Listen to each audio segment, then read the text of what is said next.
দিদির দিদিমাও যদি পারে যেন এই জায়গায় জবাব দেয়, তাহলে তার পরের দিন আমি আবার এসে সভা করব এখানে, যদি উনি জবাব দিতে পারে।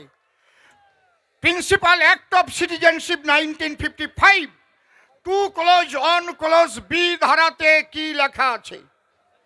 প্রিন্সিপাল অ্যাক্ট অফ সিটিজেনশিপ, কান খুলে শুনে রাখো তোলামূলের দল। আজকে আমি এখানে যত যারা মিডিয়া থেকে এসছে ওদের বলবেন কালকে আসলে অসীম সরকারের জবাব দিন।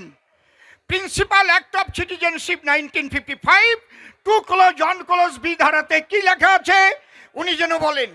যা লেখা আছে তাতে কি ওপার বাংলা থেকে যারা আমাদের উদ্বাস্তু সম্প্রদায়ের মানুষ 1948 সালের 19শে জুলাইয়ের পরে এখানে বিনা পাসপোর্টে ঢুকেছে অথবা পাসপোর্ট করে এসে আর যায়নি, তারা কি নাগরিকত্ব পাবার অধিকারী কি না ভারতের, এটা যেন বলে যায়। এবং তাদের নাগরিকত্ব দেবার জন্য ভারতীয় জনতা পার্টি আসার আগে আর কোন দল প্রচেষ্টা করেছিল কিনা এটা যেন বলে যায়। এবং কোন কেন্দ্রীয় সরকার কোন রকম আইনের সংযুক্তিকরণ করেছিল কিনা উনি যদি পারেন, উনি না পারলে ওনার দিদিকে বলবেন, তার দিদিমাকে যেন বলে যায়। কেউ করেনি, উনি যেন বলে যান 2015 সালের 7ই সেপ্টেম্বর ভারতীয় জনতা পার্টি আসার পরে কেন্দ্রীয় সরকার এই উদ্বাস্তুদের অবৈধ অনুপ্রবেশকারী থেকে মুক্তি দিয়েছে কি না উনি যেন বলে যান। তারপরে এরা 2019 সালে সিএএ করে দিয়ে এদের নাগরিক হবার সুযোগটা করে দিয়েছে কিনা ভারতীয় জনতা পার্টি উনি যেন বলে যান। যারা 2014 সালের 31-এর মধ্যে এসেছে, তারপরে যারা 2024-এর 31-এর মধ্যে এসেছে, সেই সব হিন্দু পালিয়ে আসুক আর পাসপোর্ট করে আসুক, একজনকেও ভারত থেকে যেতে হবে না, সবাই ভারতের নাগরিকত্ব পাবে। এই বাদাংশু তোমার দিদির দিদিমাকে নিয়ে আসো এখানে।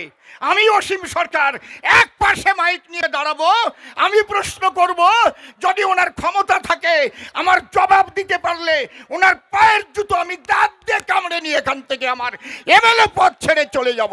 মিথ্যা কথার রাজনীতি অসীম সরকার করে না, সত্যের উপর দাঁড়িয়ে রাজনীতি করি আমরা।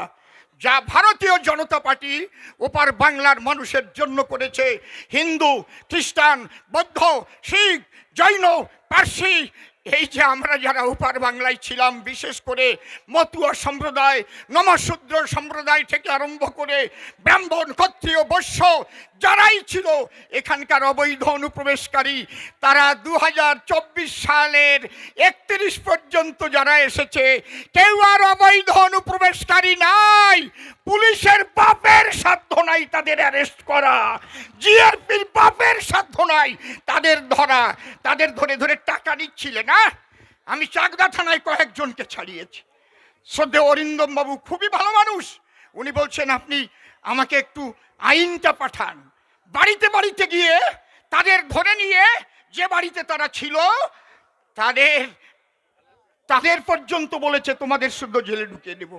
যখন আমি আইনটা পাঠিয়ে দিলাম বলছে অসীমবাবু আমার চাকদা ক্লিয়ার, আর চাকদায় কাউকে একজনকেও ডাকা হবে না, ডাকা হবে না, সবাই মুক্তি পেয়ে গেলেন। এই কয়টা প্রশ্ন করে গেলাম, যদি ক্ষমতা থাকে তাহলে যেন এর জবাবটা দেয়।